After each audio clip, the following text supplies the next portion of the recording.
Yes बच्चों, तो रात में मैं फटकार के सो रहा था और सडनली मेरे फ़ोन पे कॉल आया 1:30 बजे। एक बच्चे का फ़ोन था जिसको मैंने पढ़ाया है इसी साल। बच्चा पूछ रहा है सर नीट का जो एडमिट कार्ड है वो रिलीज़ हो चुका है। अब मुझे तो पता नहीं था क्योंकि रात में 1 बजे नीट का एडमिट कार्ड आया और 1:30 बजे बच्चे का कॉल आ गया। अब मैं उस बच्चे से पूछ रहा हूँ परेशानी क्या है, रात में क्यों कॉल किया। बच्चा कह रहा है सर इंस्ट्रक्शन जो पीछे लिखे हैं उसके एडमिट कार्ड के वो मुझे समझ ही नहीं आ रहे। तो रात में ही मुझे क्लिक कर गया कि इस पे तो एक कंटेंट का वीडियो बनता है कि बच्चों को बताया जाए कि क्या क्या उनको अलाउड है नीट एग्जामिनेशन में, क्या अलाउड नहीं है। ठीक है। और उसी टाइम मेरे पास एक क्लिक हुआ पिक्चर कि बच्चे ऐसे कंफ्यूज हो सकते हैं कि सर अगर क्या क्या अलाउड है क्या क्या नहीं अलाउड है, इससे अच्छा हम ऐसे चले जाएं नीट एग्जाम देने।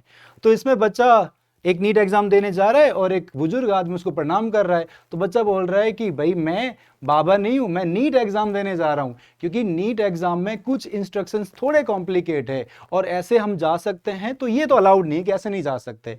ठीक है, ये तो हमें कुछ तो कुछ पहन के जाना पड़ेगा। अब क्या अलाउड है क्या नहीं अलाउड है उसके बारे में बात करते हैं। जैसे सबसे पहले जो मेल पार्टिसिपेंट है नीट के, तो सबसे पहले क्या पहन के जाना है। सिंपल एक टी शर्ट, सबसे पुरानी टी शर्ट जो आपने होली में पहनी होगी जिसको धो दिया होगा, ठीक है, और एक पुराना लोअर, क्योंकि उसमें क्लियर लिखा है कि डार्क कलर या ब्राइट कलर नहीं होना चाहिए, लाइट कलर। ठीक है, तो पुरानी एक गोल गले की टी शर्ट पहन ली, एक लोअर पहन लिया और साथ में हमने स्लीपर पहन ली। स्लीपर या सैंडल, बच्चों स्पोर्ट्स शूज या कोई भी शूज अलाउड नहीं है। ठीक है, यह ध्यान रखना है। ऑर्नामेंट्स, घड़ी अलाउड नहीं है, कोई भी इयर रिंग या कोई भी दूसरा ऑर्नामेंट बिल्कुल भी अलाउड नहीं है। आपने पहन रखा है तो घर पे रख के जाइए। ठीक है, आपको पेन पेपर ये सब लेके नहीं जाना, सब कुछ एनटीए वाले अलाउड करेंगे। और अगर मैं बात करूं क्या क्या अलाउड है क्या क्या नहीं अलाउड है, तो आपको सामने दिख रहा है। हाँ, ये ध्यान रखना है कि आपके पास जो टी शर्ट आपने पहनी है उस पर बहुत बड़े बटन्स नहीं होने चाहिए। ठीक है, आपने जो लोअर पहना है उसके लिए बहुत बड़ी जिप नहीं होनी चाहिए, और आपने जो लोअर पहना है उस पर बहुत बड़ा एक हुक या बटन भी नहीं होना चाहिए। Simple lower, simple T shirt, जितना आप सिंपल बन सकते हो, जितना आप सिंपल आप बेड पे जाते हो सोने के लिए, उतना लूज एंड सिंपल क्लॉथ्स आपको पहनने हैं। ओके, अब सर गर्ल्स के लिए भी कंफ्यूजन रहता है, सर गर्ल्स क्या पहने। तो गर्ल्स के लिए नॉर्मल आप देख सकते हैं, या तो आप कुर्ता वेयर कर सकते हैं या कुर्ती वेयर कर सकते हैं या सूट बोल सकते हैं। लेकिन हाँ, ये ध्यान रखना है कि उसमें बहुत ज़्यादा डिज़ाइंस ना हो। जितना सिंपल सूट, जितना सिंपल कुर्ता है वो आप पहन के चाहिए। ठीक है, नॉर्मल जो डेनिम लेगिंग्स आती है, डेनिम जो वियर्स की पैंट आती है वो आप पहन सकते हैं। हाँ, उसमें भी बहुत सारे डिज़ाइंस नहीं होना चाहिए।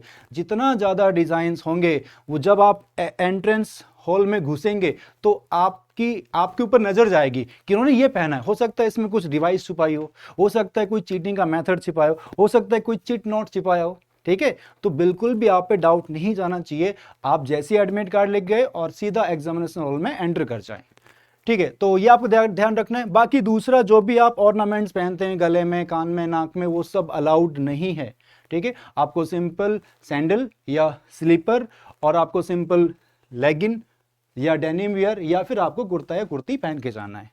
ओके, नेक्स्ट अब पॉइंट बात करते हैं, क्योंकि ये इसी साल ऐड हुआ है। ओके, लास्ट ईयर तक इस पे काफ़ी कंफ्यूजन था कि सर हिजाब या कृपाण या टर्बन हम पहन के जा सकते हैं नहीं जा सकते हैं। तो बच्चों एनटीए ने इसको चेंज कर दिया है, अब सब लोग पहन के जा सकते हैं। बस इनके लिए एक थोड़ा सा एक गाइडलाइन है कि अगर आपके पास ये सब चीज़ें हैं, आपने पहनी हुई है और आप पहनना चाहते हैं, तो आपका जो रिपोर्टिंग टाइम वो थोड़ा अर्ली होगा। आपको 12:30 या उससे पहले रिपोर्ट करना है, जिससे आपके सारी चीज़ें चेक हो सके और आप एग्जामिनेशन हॉल में एंटर कर सके। ठीक है, थैंक यू वेरी मच।